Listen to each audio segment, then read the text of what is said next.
What is going on, everybody? I guess this is just called N Brian Talk Sports plus Nick Larson because Ryan Props is taking yet another week off. We've been doing the show for over a year. I think I've seen him maybe twice on the show, but as always, we appreciate sleeper picks and Picket Sports with our sponsors. Nick, how are you? Not too bad. You could add Brian plus Chinese food onto this one too, if Yeah, you this is wanted actually to. a special episode of the show where I ordered Chinese food way too late until what we need to do the show. So I'm just going to be eating Chinese food as Nick talks about his plays. So it's gonna be really fun. Should make for an interesting show. Yeah, like, do you mind just like, covering most of it as I just eat my dinner and have a good time? I think there's a lot of times where I find I talk too much on the show. So I think we need some more. Oh, did my camera just go out? That's not ideal. I can hear you, but can't really see you. Guys, this is my worst show. It's the Chinese food.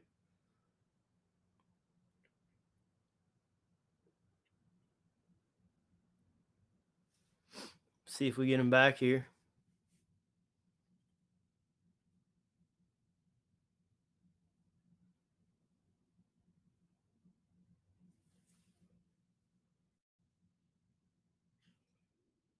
Is he reconnecting? Okay.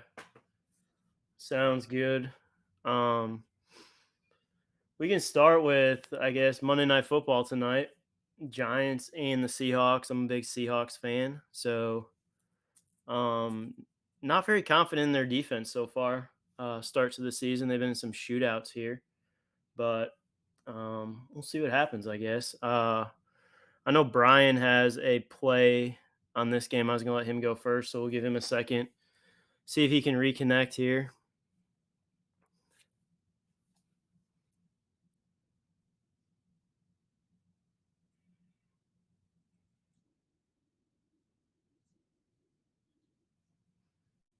Oh, he's completely off.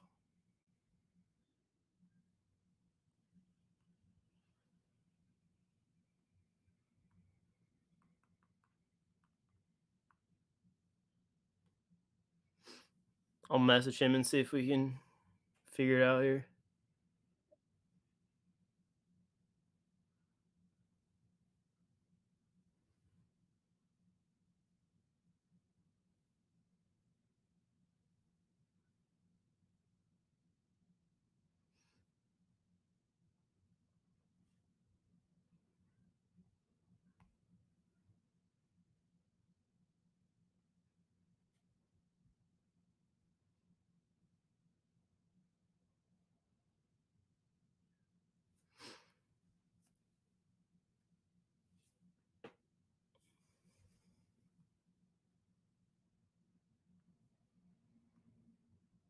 All right, he's on his way back now. It looks like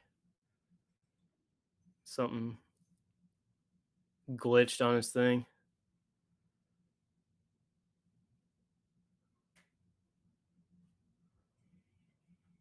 At least he should be back, he said.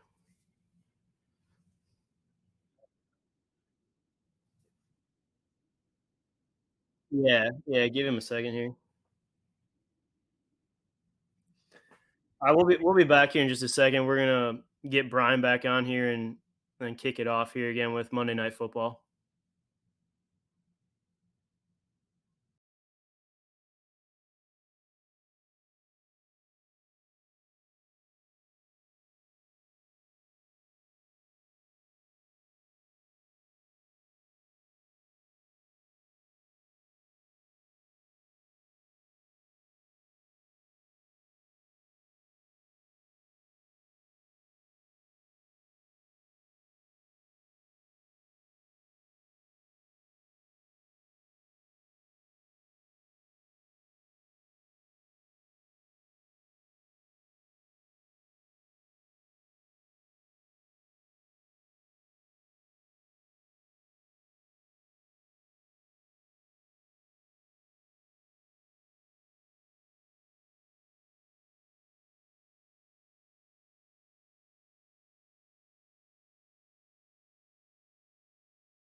All right, we are back live. I'm gonna retweet my own tweet because my Mac just completely restarted itself, and I am so sorry about that. As I was trying to get back in, Nick, Discord was reloading, and I was like, "Did you know Discord's birthday is May 13th, 2015?" And I was like, "Dude, I don't care. I'm panicking to get back in." I'm gonna say we Uh, are back. I thought you just logged out to eat your food and just made up an excuse. No, I didn't even eat any of my food. I just I just lost all connection there. Oh, my Mac just restarted. And we are reback. Is that a word? I don't think reback's a word, but we are reback. Sounds good. Sorry about that, everybody. But did you talk at all about the anything with the Monday Night Football game? Someone in the Twitch chat is I was gonna talking, go into it, but I didn't know if you were gonna be back or not, so I didn't know if I should or not, so I just waited for you. So and I appreciate that. Someone's yeah, asking about NHL preseason. I will say this: if you bet on it, it's all you. I wish I could. I don't understand the NHL scene in general, let alone for preseason. So that's all you. yep. No NHL here for sure. Yeah, but do you want to start with your first NFL play, or do you want to kind of move into that right away and just get it off Yeah. the jump because we kind of wasted Mhm. time with me disappearing? Yeah, I'll give out my play. So this is I never thought I would ever be giving out this as a ladder play here, but taking Daniel Jones, Danny Dimes, passing yard ladder. Starting it at 225 yards minus 110, 250 plus 174, 275 plus 320, and 300 plus 630. Um, I looked at Seattle's pass defense. They're allowing an average of 339 a game and through the first three games. Stafford had 334, Goff had 323, and Dalton had 361. So if I can get 300 at plus 630, I'm going to take a shot at that. They probably won't have Barkley tonight, so it might rely on both his legs and his arm. Seattle can't cover anybody, so even if it hits the first couple legs of this, I'd be happy. But I just think it's a great opportunity with a poor secondary going against the Giants tonight. I actually saw you post it on Twitter as well today, and I was happy to see it because I do think there's some value there. You kind of hit the nail on the head with Seattle defense. They're actually only allowing, I think, 2.7 yards per carry on the ground. So they've been Mhm. stout against the run, but they just have a lot of struggles in that secondary and some of their coverage looks they run, which is really nice because when I was looking at Darren Waller today, I was happy to see you also on Jones kind of go up the ladder there because you mentioned I'd be shocked if Saquon Barkley comes in and plays somehow today, but I just waiting for that bombshell as everyone's making these plays around him not playing. But we're gonna say 99% doubtful. I don't see a world where he plays, but if you saw it last week with the Niners, they just do not have a run game without him. Like Matt Breida, he had 4 carries last week. I know they were down. I know it's the Niners, just that, but having the ball in your RB1's hands for 4 carries is so low that they clearly do not have a running back to go to and trust without Barkley to give 13, 14, 15, 20 carries. So you kind of mentioned it. Daniel Jones might have to throw the ball a lot. He might have to run the ball a lot.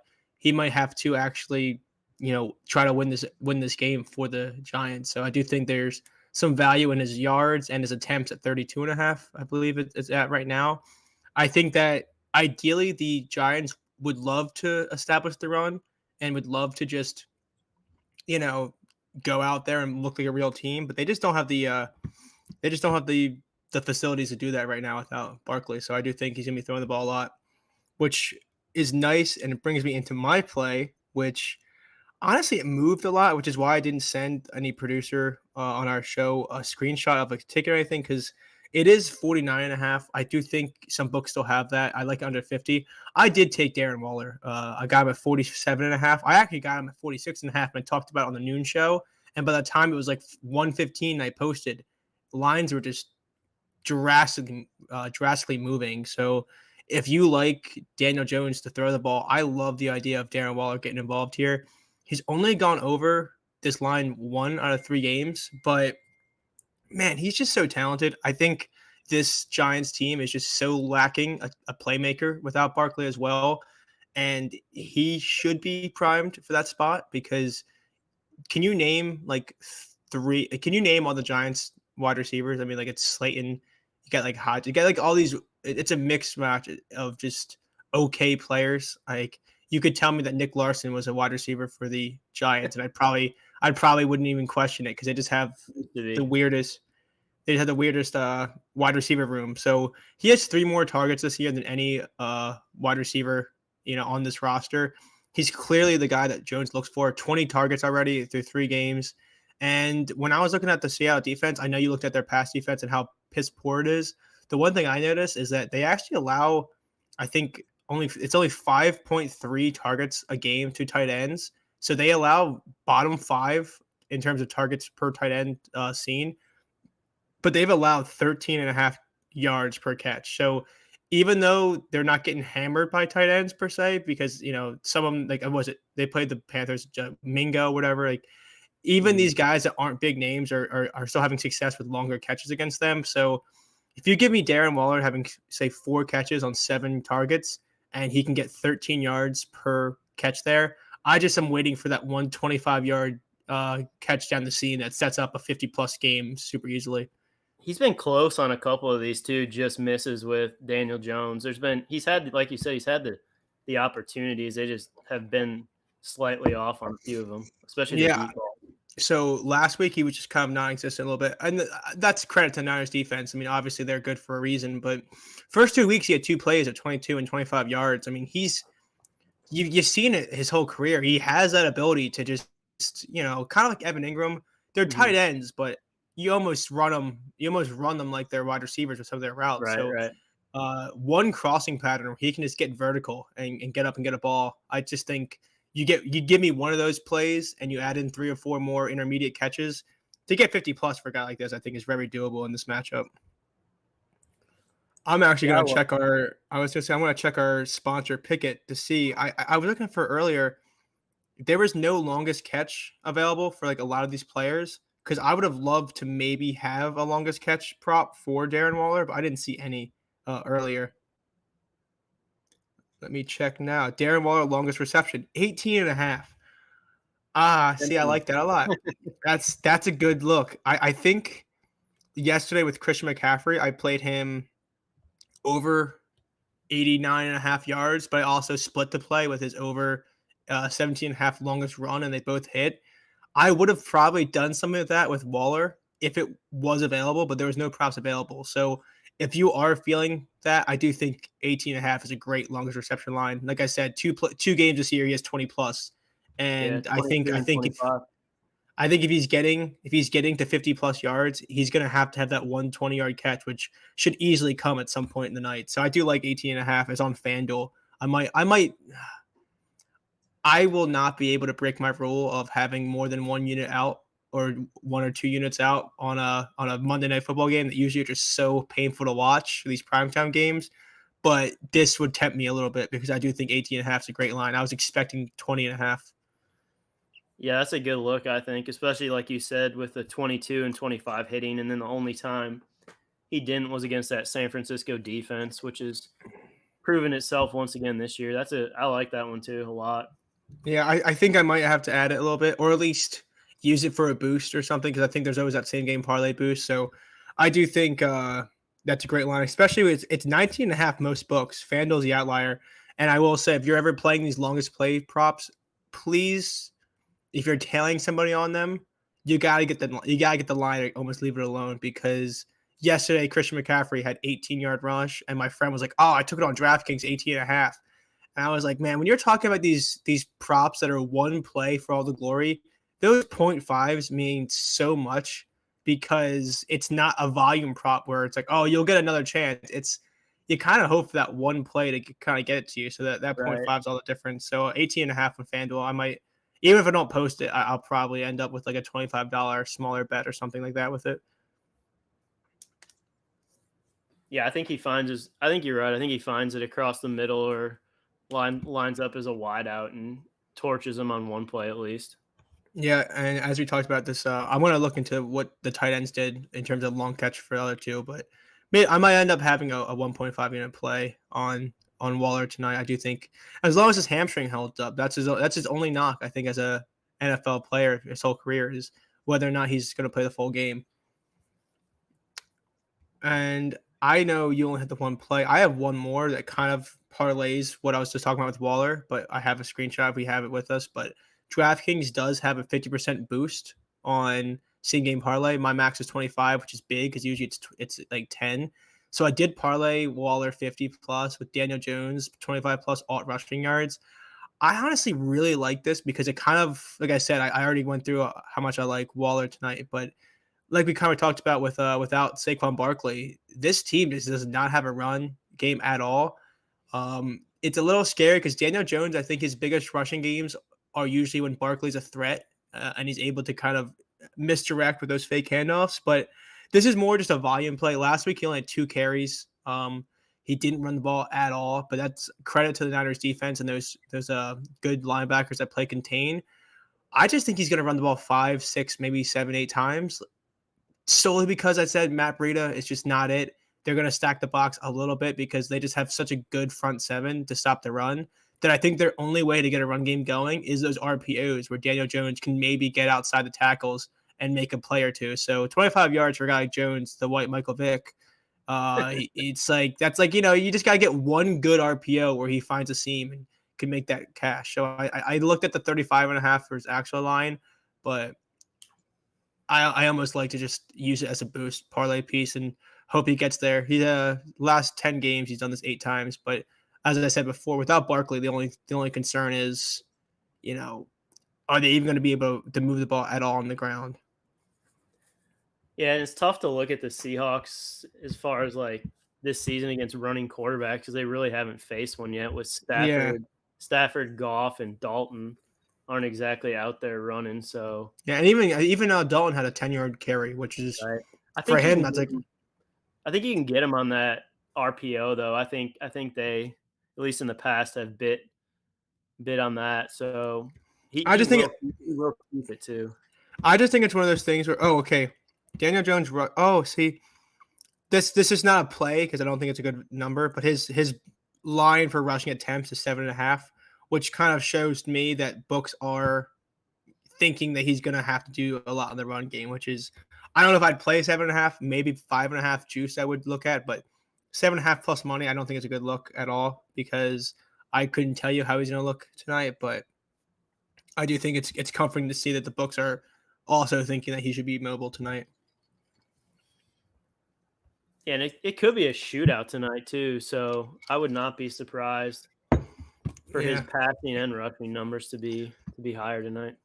Yeah, I wish you could. A lot of places don't have the rushing / passing ladders to do where you can just do the total yards, but right. I do think he should be mobile today. Honestly, I know it's not fun to bet unders, but if I got a little bit better of a line on Matt Breida, a lot of his lines this morning were 43.5, 44.5. If you gave me in that magical 50.5 or 49.5 or one of those lines, I might have just faded him because he might only get 9-10 carries tonight, and I don't know if he's the guy they really trust. They might look to get him into those like swing passes, kind of extension of the run game screens, but I don't think straight said I took him under 45.5 on sleeper. I like that. Yeah, I just don't take a look. I took it yesterday with was it Jerome Ford? I bet him under 40 or under 50.5 or 55.5. It was a bad line. I'm sorry, Jerome Ford's not that good of a player. He's really inefficient, but it's one of those things where those lower lines, if they somehow break a tackle and take at you for 30 yards to kind of screw up your prop, so you live with it. But I just don't see Matt Breida. He's not the guy that this team's going to trust to just carry an offense. He's just not it. He's just you don't want to say it per se, but he's just not the guy that's going to carry this offense at all. No, if they're going to win this game, it's going to be either Jones running or Jones passing. Yeah, and or like I said, or Matt Breida breaks a tackle and he gets like an 80-yard run, and it's all over. But I still think the under is the right side of the play, even if you're. I don't think they're scripting the game though for Breida. 25 carries though. No, if like I said, I know they were down last week, but 4 carries for your RB1 is telling.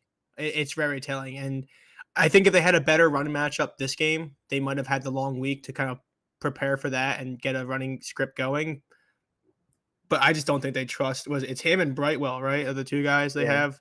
I Yep. just don't think they trust either of them to be a bell cow, which is fair. I would honestly trust a lot more RPO action with Danny Dimes than to trust, in between the tackle running game with these two backs. Hold on. Sorry, I lost my voice this weekend too. I just have like the You're just a worst. mess. I am a mess. I lost my voice this weekend. And it's been really tough. We talked about this on a show earlier at noon.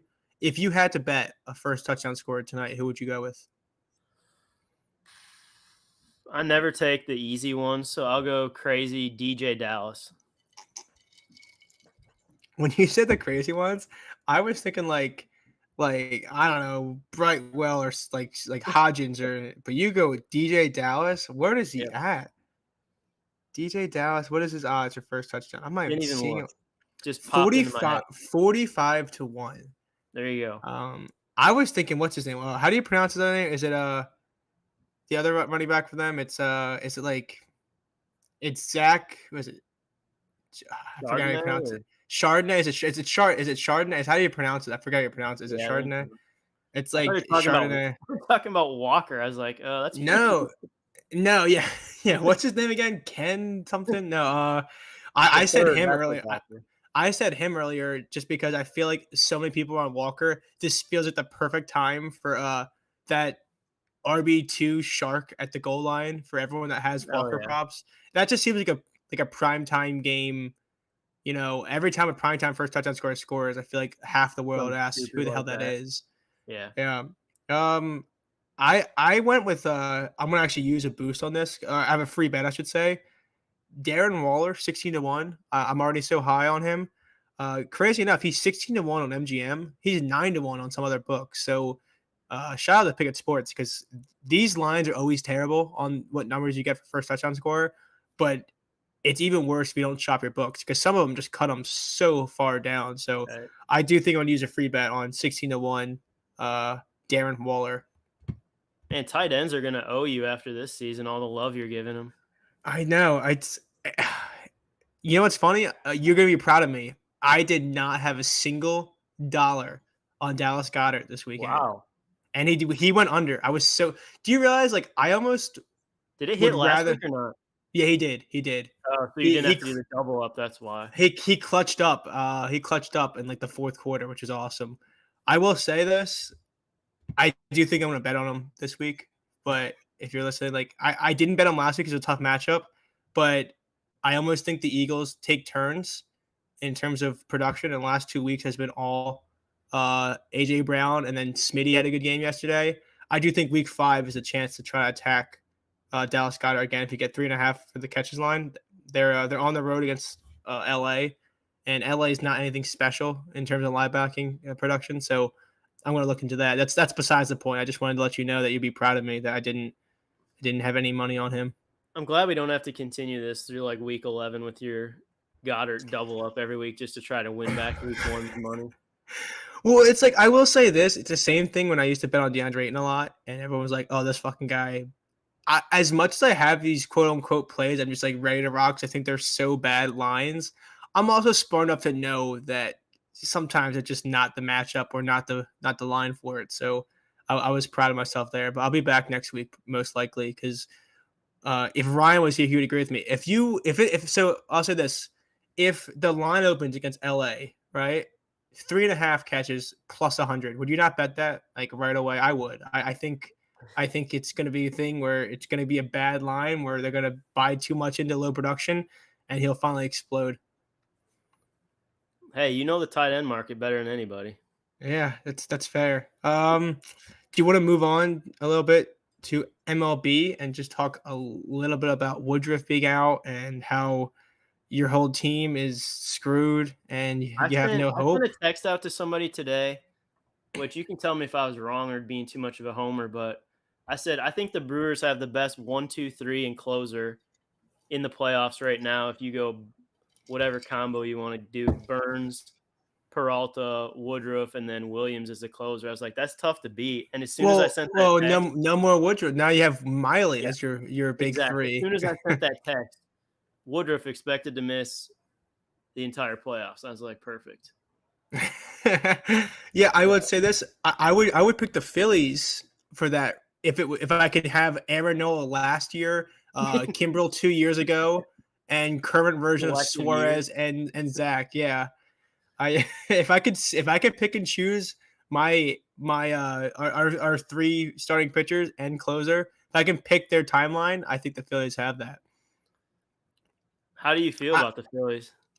I didn't mean to ruin your point. I agree with you though that the Brewers had a great pitching room going into this. They still have some great arms, but losing Woodruff it's massive. it's a shame, especially because he missed the start of the year and he was finally back and his velocity slowly came back. He was finally looking great, and then they didn't even disclose what the injury was, which is probably more of a. They said right shoulder now. Yeah, I'm just saying it's probably more of a strategic thing where they want people to think it could be either way. I feel like because if they came out and said oh yeah, he has a torn tendon, and it's then everyone's all right, we don't have to worry about it. So I feel like they're just trying to keep under the vest. But I think he's out for the playoffs too because like I said, if it wasn't that, they would have probably just said it. If it was a little bit of soreness, they would have just said, "Oh yeah, he's going to miss the first game with soreness." The fact that they didn't disclose, he's not going to be able to start anyway. You can maybe get him in the bullpen or something. Yeah, so it is tough because I know some people that before that news broke, they did start betting on them to win the whole thing. They saw a lot of value in them, and I'm sure you just kind of agreed with it there. But yeah, I think there's a lot of value. They were 20-1 or 22-1 or something like that, and a lot of people bought into them. But now they're gonna have their work cut out for them a little bit more. Wade Miley, World Series MVP. Get your tickets in now. Yeah. The Diamondbacks, the problem with the Diamondbacks in a wild card series is they don't necessarily have a three-headed monster like you were kind of talking about a second ago. In game one, right? It's how do you pronounce it? Fat. It's fat, right? Yeah. How do you feel about that? Because Gallen's definitely ready to go. He has the rest, right? When's he pitched? What? I think when he pitched, I think it was 5. I think he's a full 5 days of rest. I'm 90% sure he pitched last. I read something that they said they weren't going to start in game one. Oh no, you're right. Was it Thursday? Did he pitch? I think it was Thursday. Thursday or Friday, I can't remember. What's the 29th? 29th? Oh, Friday. You're right. Yeah. So interesting choice there that they pitched him, and he went 6. He went into the 7th too. I think that's why. Yeah, I think that's one of those things too, where it's so tough to kind of get a gauge on betting at the end of the season because you get guys like Sonny Gray pulled after 4 innings for 50 pitches, and you have other guys that are Cy Young candidates pitching until the 8th. But yeah, my only worry for the Brewers is just after Fatty pitches, they just have 2 awesome pitchers that can just come out and shut a game down. So that's gonna be the biggest thing. If I'm a Brewers fan, I am heavily rooting for them game 1 because going down 0-2. If they lose game 1, they're in big trouble. Yeah, that's that in a 3-game series, that's just the case always, but especially in this case where if you lose game 1, you have to face 2 of the top pitchers you can probably find in the whole playoff outlook. I guess we'll find out which Corbin Burns we get though, because you get the good one, you're going to be fine, but at least they're home. Being home helps. He's so much better at home. Yeah, so I do think that'd be a fun series. Honestly, I'm nervous. I think the Diamondbacks are a much better team than the Marlins, but I said it earlier. The Marlins just always seem to beat the Phillies. I don't know what it is. I wouldn't want to face their pitching if it's on though. Yeah, that's what I'm saying. But it's also funny that I don't think there's a better team to face if their pitching's not on. Like Luzardo game 1, I'm telling you, he's either going 6 scoreless or he's allowing 8 runs. I don't know if there's an in between. I don't know if there's an in between. 6 with 10 Ks, or he's going to go 3 innings with 6 walks. Yeah, I don't know if there's an in between. I'm going to be worried after 3 innings if it's a 0-0 game because I don't know how I feel because I actually like Luzardo. I mean, he's 3.6 ERA kind of guy, but yeah, he has that ability to just explode or go all in. So it'll be interesting to see. Have they announced their other 2, the Marlins? I only saw probable. I didn't see anyone announced yet. I could be wrong. The one thing I will say is Luzardo's a lot worse on the road this year. I think his ERA is like 4.5 on the road. So if I'm the Phillies, you just got to get to him early. I mean, Yeah. just whatever it is, be aggressive early because he's faced the Phillies, I think, twice this year, and they were both good starts. I think 2 earned runs and 3 earned runs, so like in the middle starts. But if I'm the Phillies, you gotta just be aggressive and just see because he can allow some hard hit balls. He doesn't. His walk issue is like completely fixed. He hasn't been walking much. His whip's like 1-2. It's not bad. So he's just gotta be a guy where who knows? I mean, putting up 3 runs against him might get a win with how Zach Wheeler has been of late. So it'll be a fun game. Yeah, I didn't know if they were gonna trust like Yuri Perez and I just Cabrera, think it's so hard to do that. right? Or if they're For gonna go with Braxton Garrett or who they're gonna go with. yeah, I mean they're He's pitching. gotten killed though, I think, by the Phillies. Oh yeah, no, yeah. It's also weirdly enough, Zach Wheeler just had like 2 horrible starts in September. I actually kind of like that. I feel like I'd rather him get that out of the way and then lock in for a game like this. So it'll be fun. I actually have tickets for the Phillies game on Thursday. Just praying I don't need to go. Just praying I don't have to go. I just win game 1, take care of it in Miami. Like I don't want to go. I don't. Who's going 3 for them? Walker? I would think Suarez. I would Suarez? I would think, but it's so tough because you saw it last year at the World Series run. Ranger Suarez, weirdly enough, is like one of my favorite pitchers is in the league. Someone compared him to like this decade's Cliff Lee, and that's kind of what I see him as. He's just like I don't know. He's great. He's great in the field. He can kind of do anything. You saw it last year. He closed that one game to send us the World Series. Like I think he should be the third starter, but the fact he's able to come out of the pen so well for a bullpen that's been so shaky, he might end up just being a utility guy. So it'll be interesting to see how the Phillies decide that. Because if it was me, I wouldn't even have Nola be one of those top 3. But you're at the point in your franchise where Aaron Nola's just got to be there, which is scary. You talk about a guy that you talk about the Miami pitching staff that when they're on, they're on. When they're off, they're off. Aaron Nola is a definition of that. I've seen this guy strike out 16 batters and just look like a badass, like unhittable. And then there's times where he looks like me out there throwing a fastball. Don't sell yourself short. No, it's probably I'm probably slightly worse, if not. I did have one play for tomorrow that I just locked in, which I guarantee the line moves. It's going to. Glass now 6 in a win for plus 100. He has hit that. He's hit 6 strikeouts in 19 of his 21 starts. He had 6 against Texas. It was like his second or third start back from being hurt this year, so he wasn't fully ramped up. But the Rangers, I think, are like 7 for 37 off him with 13 Ks as a team. Yep. So I guarantee that number's going to move, but 6 in a win was even money. I like that actually. Betting on the playoffs is so odd, but I do think that's a good look.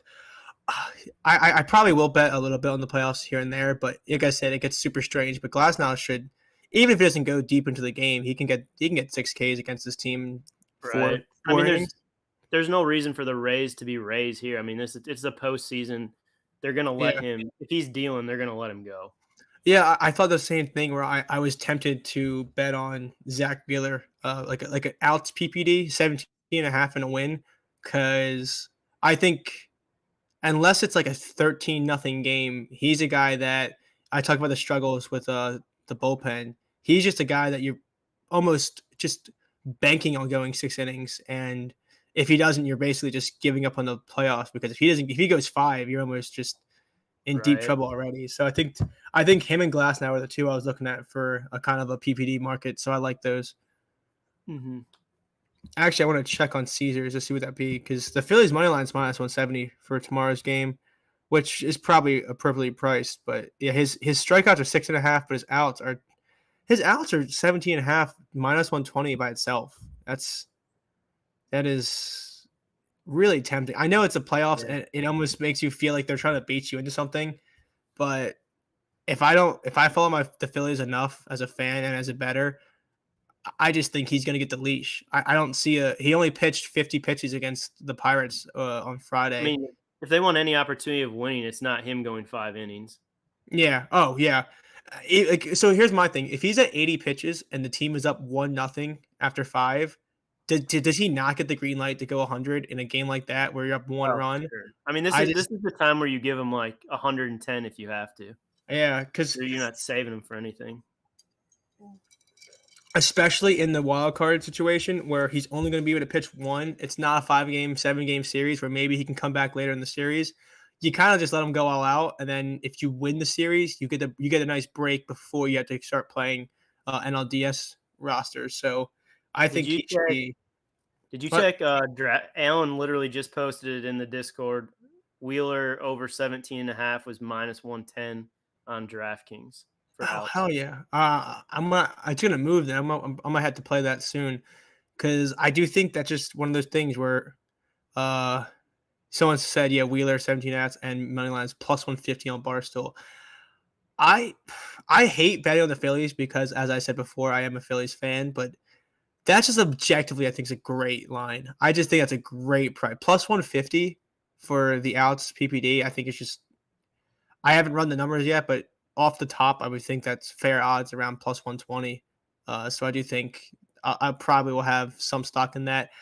I might go to the game too, which I have to pay for my ticket, so you know how that works. But yeah, I think we covered a lot of baseball. Do you want to just kind of cover the Pickett popular plays and get the hell out of here? Yeah, Let people. I had Oh, one last question before that. go for it. What's your question? Not baseball, not football. What are your thoughts on the Dame to Milwaukee, How do Drew we? to the Actually, Celtics? it's not my thoughts. What are your thoughts as the Oh, resident dude, Milwaukee fan? I mean, Drew Holiday was probably my second favorite player behind Giannis. I just Who's like the Giannis? way Is he a rookie? Oh, Giannis. Yeah. No, Yeah, I actually, this is great. I've been meaning to ask you your thoughts because that's a huge swing, I guess. yeah. I was just hoping though that I mean, I love Holiday, the way he plays and I think he's a good leader too. But I was just hoping he would go anywhere except for Philly or Boston. The I was hell, like, man! I go to wanted him. OKC, go to the Kings, go anywhere. I wanted Drew Holiday in a Sixers uniform again more than anything in this world, and I didn't get it. It's like a double whammy because it was during football, and I'm like all hype up, drinking my hand, like hanging out, like, oh, let's go. Phone buzzes, Drew Holiday, the Celtics. I almost went back to bed. It ruined my entire mood. What a shitty place to go. The East is so top heavy now. It's gonna be crazy. I'm just interested to see how the Bucks play because their defense surely takes a hit there. They Oh, play big so much time. drop. They play so much drop coverage, and Drew kind of plays that hammer where if Yep. anything goes wrong, he's able to get a place and make a stop almost by himself. I wonder how their defense is going to look with Dame because they just don't have that same ability to almost play drop coverage and have the safety valve of, oh, if we fuck up, we have this honey badger hammer roaming the Right. top of the key. They don't have that anymore, so it'll be interesting. But I do think that it's one of those things where Giannis didn't necessarily make the trade, but I think it was just a conscious effort to say, hey, we're here to win. Your window's now. Let's make it work. Some I don't know how you cover a Dame Giannis pick and roll though on the other Yeah. side. Oh no. Yeah. And then Lopez, the best center in the league, is also ramming the paint. So I think I'm a little upset with Milwaukee just because they're making a conscious effort to maximize Giannis's window. Meanwhile, Joel Embiid's 29, Rotting and away. Hey, you and got James Harden still. James Harden's You'll not still reporting have to him. camp.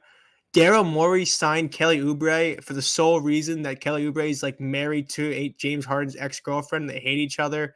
It's just How do you like feel about I haven't asked you about that either. You got your guy now on your team. I fucking dude. Do you realize? You think I was mad to see Holiday go? I swear the Sixers signed Kelly Oubre just because Morey knows how much they don't get along with him and Harden. With the like, if you guys don't know, Kelly Oubre is married and has like 2 kids with James Harden's ex girlfriend that apparently Kelly Oubre like stole from him or something like that. So I don't know how much validity is in that, but it seems pretty real. And I think it was just a move to piss James Harden off. And here we are. So now I have to watch Kelly Oubre chuck up 40 freaking dude. I am not happy. If Kelly Oubre proves me wrong and he plays really well, it's awesome. But I hate watching Kelly Oubre play and watching the Sixers just constantly fumble the bag on Joel Embiid's window. I mean, Joel Embiid's one of the most talented players you can watch. You can hate him for all these other reasons, like like this, that, the other. You can hate him for all his free throw attempts, whatever you want to call it. He is so talented on both sides of the ball, and the Sixers just haven't given him a roster. I mean, like, I know he's been bad in the playoffs, and I'm all for the criticism. I'm as much as I love the guy, I do not give him a pass for a lot of the things that are actual things to get upset about. But you're going to the playoffs with Ben Simmons as your 2, James Harden as your 2, James Harden as your nothing because he's not even there. Seeing all these teams I think his clock has started now. His clock has been started, and they don't care. Like, I don't know. Like you saw that team with Jimmy Butler that lost by that one bad bounce. Like, you take that away, like, that team was so good, and they picked the wrong guy. They picked to make sure that Ben Simmons was happy. It's just this whole thing that it's really frustrating to think that one of the best players I've seen in my lifetime play basketball, like especially in the last 10 years, is just getting almost wasted. It's really annoying. Whether it's no depth, no real direction, this team is just, for all I hear about Daryl Morey being this all-star GM, I haven't seen it. In the slightest. Yeah, it should be a fun upcoming season for the NBA. Definitely. Yeah, I can't wait to bet Kelly Oubre unders. It's gonna be more fun now. We basically the Sixers have Danny Green, and then they have like the lesser, younger, more attractive version of Danny Green. Like they have with him and Oubre, that's what they have. I always buy Sixers tickets in bulk. Like, I buy like the preseason packages. I had to tell my girlfriend she's not allowed to go anymore with Kelly Oubre there. You're not allowed to be there. You're just not allowed to. You do need to get an Oubre jersey though. I'm gonna talk to the media team at GoldBoys and see if I can get a free Oubre jersey to wear for the shows. I think that'd be a fun experiment. But to close out the show, let's just quickly go through this. Most bet players on Pickett. Number 1, Kenneth Walker. I'm gonna tell you right now, it is definitely his anytime touchdown. I clicked on it. It is, wow. I'm surprised. His most bet player prop is his rushing attempts, 14.5. That was actually a play I really wanted to bet, but I just had such a hard time trusting this game script either way to lay minus 130. It was minus 135 when I saw it. That's tough. It's tough. Minus 120, it might have been a play for me, but yeah, it was just tough for me to lay. But his second bet thing is his minus 110 anytime touchdown.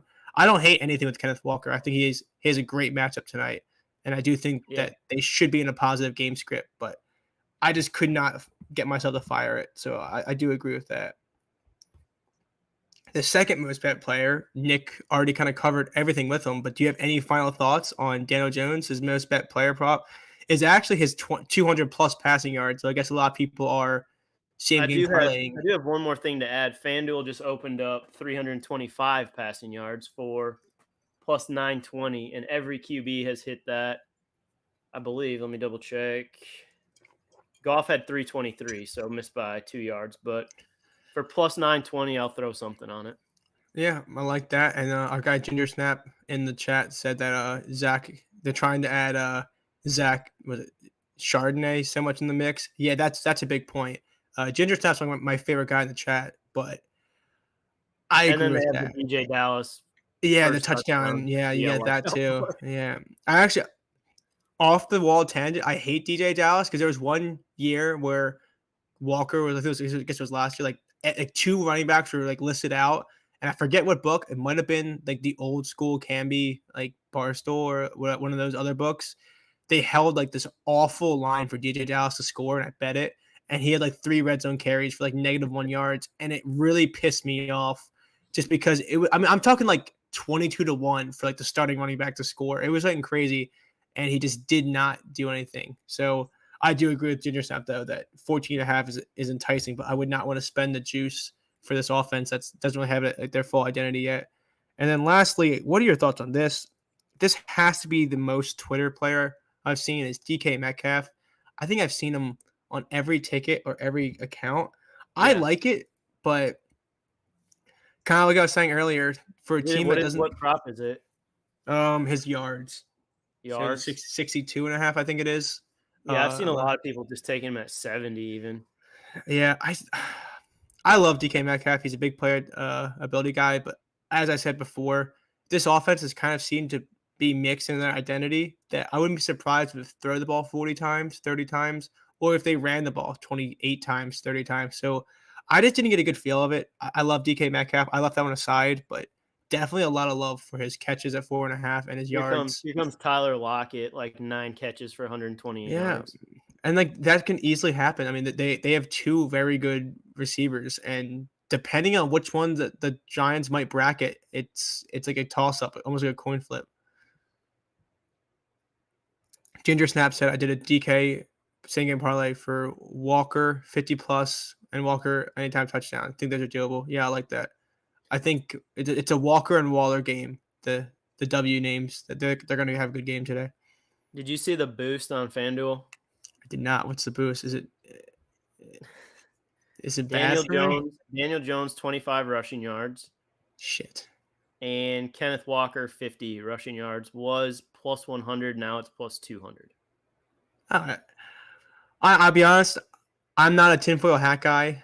I actually might take that. I think that's a good look. I think people have to understand how boosts work, and they're not always out to get you because it's almost like a marketing fund for that. At plus 200, I think that's a great bet. Yeah. I just as well. I like it.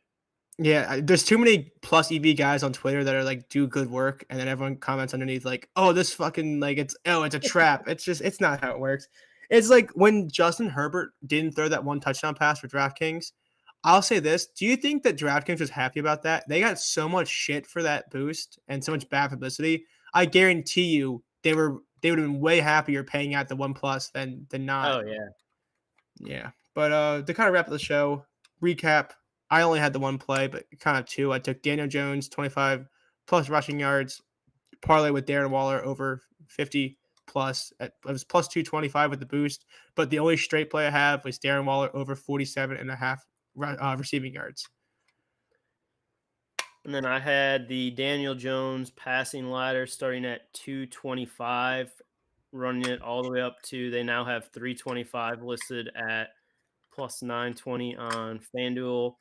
And then just to throw in a play for the baseball postseason tomorrow, Glasnow, 6 strikeouts and a win plus 100. If you want to get crazy, you can ladder that up as high as you want to. Awesome. I think it was a good show. I know we kind of joked about being in and out, but we actually ended up talking about a lot of good stuff. So I appreciate being on here, Nick. I think it was a good show, and we always appreciate Pickett Sports and Sleeper Picks, and we'll see you guys next week. See it.